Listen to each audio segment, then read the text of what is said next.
Hi everybody, this is Al. I'm a former Dreamweaver user and a WordPress user, and never ever been happy with the results of what I had for my various websites. And I found Weebly recently and played around with it, and although it's not nearly as powerful as WordPress, it makes some beautiful, beautiful sites if you do it right. It's got everything you need pretty much, even a blog. So I want to show you a few things about how to lay out a page and how to use some of the features and some of the features of the features that you may not know about. So here's a fresh page that I just made called Test Page, and there's absolutely nothing on it except for this heading picture and an address or a phone number up here, and of course you've got your social media things. So let me show you how to do a few things. This is the body of the page, and from it, if you go to the basic elements, you can do any of several things. You can drag a paragraph with the title, and we can put in Lorem Ipsum, and then I've got some text already saved, and I'm just going to plug it in. Or you could do a paragraph with a picture.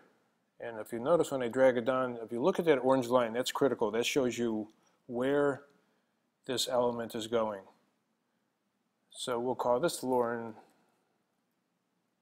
Ipsum 2. We'll put the same text in here just for the heck of it. And now we have a picture in here, which we can move around if you want. And to put a picture in, you simply click here to edit, as it says, and you see upload a photo from your computer, which you can easily do. But I realized not too long ago that they have a whole search function here with thousands or maybe tens of thousands of pictures. Some of them we pay for, some of them are free. So let's say we want to do a picture of a soup mug. So I'll search, and I don't want to go into professional photos because you got to pay for them. So I'll go into free photos, and I don't want to do that. I want to do a coffee mug. Go into free photos here, and let's take a look around, and here's one I like, so I'm going to plug this in. And just like that, we have a photo. I can resize the photo, and when I click on the photo, you have basically two menus that control this photo. Up here, and most people don't even look up here you have the border. If you notice, there's a little gray border around there. I can make it a black border if I wanted to, but I don't like borders around pictures unless it's necessary. So I'm just going to get rid of that border. A little bit cleaner. And you can adjust the color. You can make that picture right if you want, and that's relative to the text. Looks kind of silly there, so I'm going to put it back here. And under advanced, you have other things. You can adjust the margin around the picture. But one thing that's really important is you always need to put alt text in. Helps your SEO. So I'm just going to put in here coffee mug. Sorry, having a little bit of a problem here. And it's my mouse. I've got a very sensitive mouse. I'll just do it this way. Coffee mug. Okay. But if you look at this, and this is how a lot of people do it. I've been looking at a lot of Weebly websites. They put in these very long, across the page text elements, and it just doesn't look good. Nobody wants to read all the way across and go all the way across. So use the tool, the multiple columns tool. This is a wonderful, wonderful tool. And right now, again, if you look at the orange line, I'm going to make it the full width of the page. And I can make it 3 columns or 4 columns. Right now I'm just going to do 2 columns. And I'm going to take this paragraph with title, and if I drag the blue bar at the top, I simply drag it into the left column of the two columns, and you can tell I'm in the left column by the orange bar, and I let go, boom, it just resized itself. Now if I do the same thing down here with this Lorem Ipsum 2 with the picture, drag it in here, look at the orange bar, and there it is. Now, it's a little bit uneven because I used the same amount of text, but I think you can get the idea of what's going on. So let's get rid of some of this text.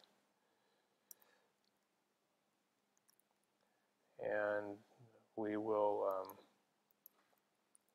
kind of clean this up a little bit. But now let's say we want to put a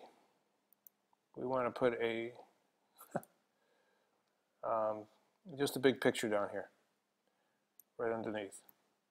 So again, I'm going to go here. I'm going to go to my favorites now. When you search, you can save anything that you want as a favorite. I'm going to put in this picture of Blimpie's restaurant. So here's a big picture of Blimpie's. A little bit too big. I'm just going to drag it down a little bit. And as we move up, I'd like to separate these a little bit more. So what I'm going to do is stay under Elements right here. I'm going to go to More, and I'm going to take a divider and put it down between the two. Now if you notice right here, the divider is going to go into the left column of the two columns, but I don't want it there. I want it all the way across. So I just dragged it down a little bit further until the orange bar went all the way across, and now I've got a little divider line. But I think there's a little bit too much space above it and a little bit too much space below it. So here's something most people don't know. If you click on this, again you get another menu up here, and you can adjust the amount of space above. I'm going to change that to small, and watch the space above the bar. It just shrunk. And I'm going to now adjust the space below. I'm going to shrink that. And that looks a little bit better. I've got a little bit too much in here I need to get rid of. So if I just get rid of some of this space, that'll bring the bar up a little bit. And if I get rid of some of this space, that brings up the bar up a little bit. Now we got a little bit better looking site. But we need a heading in here. So I'm going to go back to the basic elements, and I'm just going to take title text, and I'm going to drag it down until it goes all the way across. Not down here, because that's just going to be the title of the left column. I want it all the way across. And I am going to call this, what was the learner of something? I think just Latin soup mugs, whatever that means. While I'm in this element, I can just align everything left, middle, or right, or align full, which is full justification. So I'm going to put this in the middle, but it looks kind of funny because it's the same size as the other two, so I'm going to make it a little bit bigger by simply hitting the plus bar here a couple of times. And now we've got a nice little thing. And if I wanted to, I could put another space bar right down here, right underneath it. And once again, I can make the space below it, above it, small, the space below it small. And I don't want this line going all the way across. I want it 70% of the way across. So I do that, and now I got a nice looking little page. Now if I take this picture and look at, instead of this menu up here, if I look at this menu, I can edit the picture, meaning I can drag the size, I can do a number of things with it. If I click Save up here, if I click this second little thing and it turns blue, that means that when somebody clicks on that picture, a larger version of that picture will pop up. If I want to link that picture, I can link it to another website. I can link it to another page on my website. I can link it to something else on my website, or I can actually turn it into an email address. So I'm going to save that. Just get out of here. If I want to put a caption under there, I simply type in here Campbell's soup mug, and it will put a caption right under the picture. Or if I want to just trash that, I can do it right here, which I'm not going to do. So now I've got a nice looking little page. But I'm not happy with this picture up here and the heading. So I'm going to look for something else. So I'm going to click on Edit, and I'm going to do two things. First, I'm going to search for a picture of just mugs. Now you notice that it initially takes you to the professional photos, and those all cost about $5. But go to the free photos. Free is good. And let's see. That's not a bad picture, but it's a little bit too narrow. I know I'm going to have a problem with that, so I want to find a wide picture. And here we go. Let's try this. I'm going to select this. And if you'll notice, see the white area? That's the part that's showing up. You see this rectangle? Well, this picture is a little bit too big, but I want to make sure that the picture goes to full width. So let's just take it right here, and we'll click OK. And now we've got, it didn't work too well. I need to move it up a little bit. There we go. Now we've just got a new heading here, and if I want to add some text, I can put it right here. I can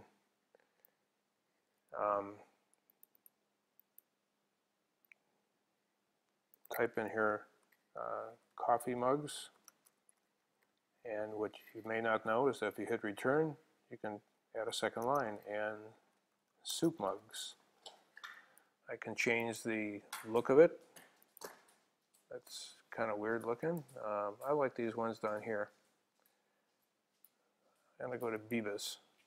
That's, to me, kind of cool, although the spacing between the words is a little bit light. So I need to put some extra spaces in here. And because it's a little bit hard to see with that black background, I'm going to put a little bit of a glow in it. And you adjust the glow with this slider here. Click OK. And now here's something that's really, really important. And I'm going to try to show you this right here. This is the save. This is the save for the heading. If you just hit save, you never know what's going to happen. But if you hit the little down arrow, you have a choice of doing it as the default header for all pages, which you don't want to do, or maybe you do. You can do it for only this page or only to selected pages. So I'm going to do only to this page, and we are done. It's not the best looking thing, but it at least gives you an idea of how it works. And that's my lesson for today. I hope you enjoyed it. I hope you learned something. Thank you very much. Talk to you soon.